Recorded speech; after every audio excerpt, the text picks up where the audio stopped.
Hindi English. എടാ നമ്മുടെ shop അടച്ചുപൂട്ടാൻ നോട്ടീസ് വന്നിരിക്കുന്നു. ഷോപ്പ് അടച്ചുപൂട്ടാനുള്ള നോട്ടീസോ? ആരാ വെച്ചേ? വേറെ ആര്, നിന്റെ അമ്മ തന്നെ. മര്യാദയ്ക്ക് ഓടിക്കൊണ്ടുന്ന ഷോപ്പാ. അതിനിടയ്ക്കാണ് അമ്മ ഈ പരിപാടിക്ക് നിന്നത്. ഏതെങ്കിലും അമ്മമാര് മക്കളോട് ഇങ്ങനെ ചെയ്യാൻ നിൽക്കുവോ? അമ്മ എന്നിട്ട് കേസ് കൊടുത്തിരിക്ക? അല്ലാണ്ട് പിന്നെ നോട്ടീസ് വരുമോ? ഒരാഴ്ച സമയമുണ്ട് നമുക്ക്.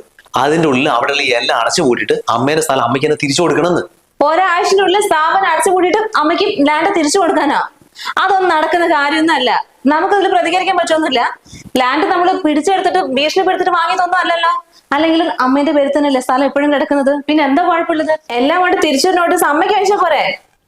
എടാ അത് നടക്കുന്ന കാര്യമൊന്നുമല്ല. എല്ലാ ലൂപ്പുകളും അടച്ചിട്ടാണ് അമ്മ നമുക്ക് നോട്ടീസ് അയച്ചിരിക്കുന്നത്. ഇനിയിപ്പോ ഞാൻ കണ്ടിട്ട് ഒറ്റ വഴിയേ ഉള്ളൂ.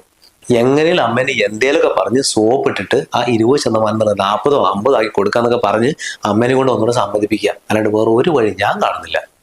കയ്യോ കാലോ പിടിക്കാവുന്ന ഒരു കുഴപ്പമുള്ള കാര്യമല്ല. പക്ഷെ കേസ് പിൻവലിക്കാൻ അമ്മ തയ്യാറാകുമെന്നുള്ളതാ. കാരണം ഇന്ന് വരെ വാടക എന്ന് പറഞ്ഞിട്ട് 1 രൂപ പോലും നമ്മൾ അമ്മയ്ക്ക് കൊടുത്തിട്ടില്ല. പിന്നെ ഷോപ്പ് തീടുന്ന ലാഭത്തിന് 20% കൊടുക്കാന്ന് പറഞ്ഞിട്ട് അത് ഇതുവരെയും കൊടുത്തിട്ടില്ല.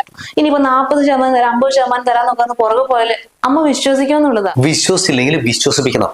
അതാണ് നമ്മുടെ മെടുക്ക്. ഇല്ലാത്ത കുറെ നുണയും പറഞ്ഞിട്ടേ നിന്റെ ആങ്ങളയ്ക്ക് കിട്ടേണ്ട വീടും സ്ഥലവും ചുളിവിൽ അടിച്ചു മാറ്റി 2 പെങ്ങന്മാരല്ലേ നിങ്ങള്. അത്രയും ബുദ്ധി നിങ്ങളുടെ തലയിലുണ്ടാവുമ്പോ പിന്നെ ഇതൊക്കെയാണ് നിങ്ങൾക്ക് വലിയ കാര്യം. കുറുക്കുബുദ്ധി ഒരുപാടുള്ള അമ്മേന്റെ 2 മക്കളല്ലേ നിങ്ങള്. നിങ്ങളുടെ മനസ്സിൽ എന്തായാലും എന്തെങ്കിലും തെളിയാണ്ടിരിക്കില്ല. അപ്പോഴേ 2 പേരും ഇരുന്ന് നന്നായിട്ടൊന്ന് ആലോചിക്കുക. എന്തെങ്കിലും ഒരു വഴി കണ്ടുപിടിച്ചിട്ട് അമ്മേനെ എങ്ങനെയെങ്കിലും ഒന്ന് സോപ്പിട്ടിട്ട് അത് നടത്തിയിട്ട് ഇങ്ങോട്ട് തിരിച്ചു വന്നാൽ മതി നീ.